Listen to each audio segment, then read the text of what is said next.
Okay, I think we all know underwaters are important, but the real question is, are you getting better? Today we're going to talk about how to get your team better at underwaters. If you're a coach, this is going to help your practice groups. If you're an athlete, this is going to give you a better mindset when it comes to training underwaters. So the first thing I want to do is I want to talk about some sets you can do. And I think of it as there's three types of sets.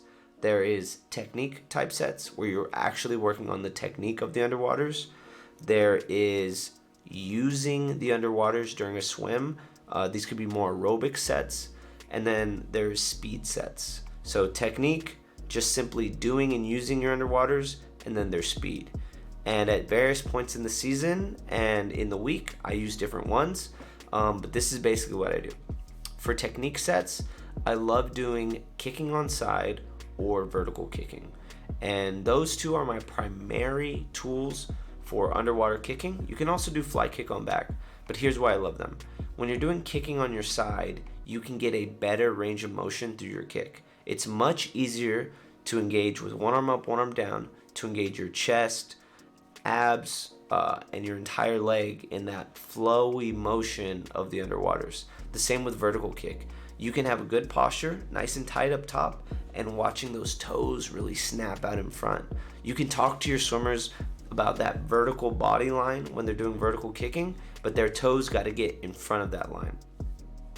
When it comes to sets, just in the middle of a workout, let's say more aerobic, that's where I put underwater requirements on specific sets, or you set a standard for your team. Whether you're a coach, you set a standard for your team. If you're an athlete, setting a standard for yourself, or sets where you're just going the distance. Of course, if you know about shallow water blackout, please do what is appropriate for your group. If you're coaching a group of 12 and unders who've never worked on underwaters before, doing 20-25s going underwater every single time is not going to work out, and it's not going to be safe. So please find what's appropriate for your team and proceed with caution. But you must proceed regardless. You just have to learn what the right balance is.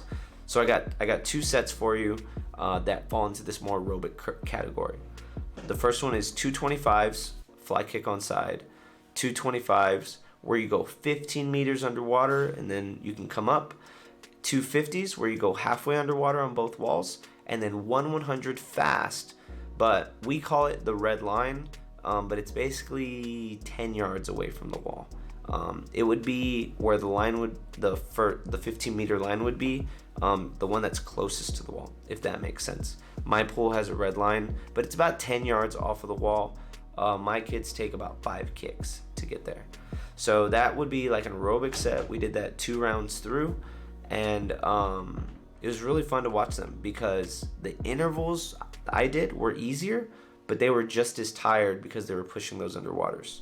The second set we call it the COM fin set. Our older kids will do it without fins just because they're better. Our younger kids will do it with fins. We actually call it the COM underwater set, and it's just 425s. So on the first one, you go halfway. On the second one, you go 15 meters. On the third one, you go to the far flags, and then on the fourth one, you go all the way underwater. So with fins, it's pretty easy, but you could do 16 25s like that. Without fins, it's a little harder, of course, and of course, controlling the interval. So with our top high school group, we would probably do this set on 30 with no fins, and that would be pretty appropriate for them. With, let's say, 11, 12-year-olds, same set, put it on 35 with fins, and again, very appropriate. Do what is appropriate for your swimmers. And as far as speed goes, this is where I really like them to race. So we'll do 25s where you have to go 15 meters and get your time. So I don't care what happens after, but you're going 15 meters underwater and you are going fast. Or we do split lanes and I'm like, okay, we're racing to the 15 or we're racing halfway underwater. But the speed element matters. The cool part here is you can also do vertical kicking. You can do speed tempo kicking. Learning the tempo is an important piece of underwaters. So you have technique sets, you have aerobic sets, what I would call, and then you have speed sets. And I think they all play an important role in having the best underwaters possible. With your younger kids, your newer kids, you're gonna need a lot more technique. You're gonna need a lot more just distance. As they get better, it's more about speed. I always like to say to my swimmers, I know you can do it. I wanna see how fast you can do it. Because at a certain point, going halfway or going 15 meters is not hard anymore. It's their normal. So now the question is, how fast can you do it? Because if you can't do it fast, then who cares? If you're going 15 meters off the blocks, but you're the last person to break out of the water and you're already a body length behind, why would you do that, right? We're all about getting faster and getting better. And I think the last piece of this is understanding the mindset behind mastering underwaters. First, what do you look at underwaters as? Is it just a chore or is it a tool? Because if it's a tool that you add into your toolbox, that tool becomes a weapon in races. So I want my athletes to think of underwaters as, I need to learn this the same way I need to learn any other technique. And I'm gonna use this in a race as a part of the entire strategy. You know, you can really tell which swimmers do not understand this, because we'll be doing, let's say, sprint 50s, sprint 100s, and their underwaters off the blocks are just slow. And then they pop up and then they go fast from there, or they pick it up, tempo kick, all those things. But you can see that they don't have emphasis on the underwaters. So there's the mindset behind speed. The mindset behind just doing it is, we do underwaters here. I said earlier that you could have a standard for your team. So for example, my team right now, our standard on any freestyle, backstroke, butterfly set is 3 every single wall. That might sound pretty low to some of you, but for my group currently, they didn't have a great base in underwaters to start with. So we actually started at 2, we're now at 3. But you can work it up that way. If you're with a group that is doing like nothing, start with 1, because 1 is better than 0.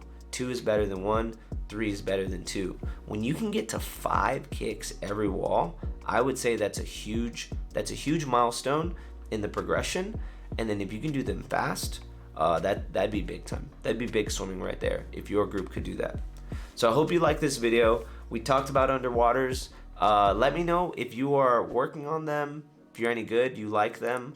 Remember, underwater training is not just, okay, let's see how many times we can go all the way underwater.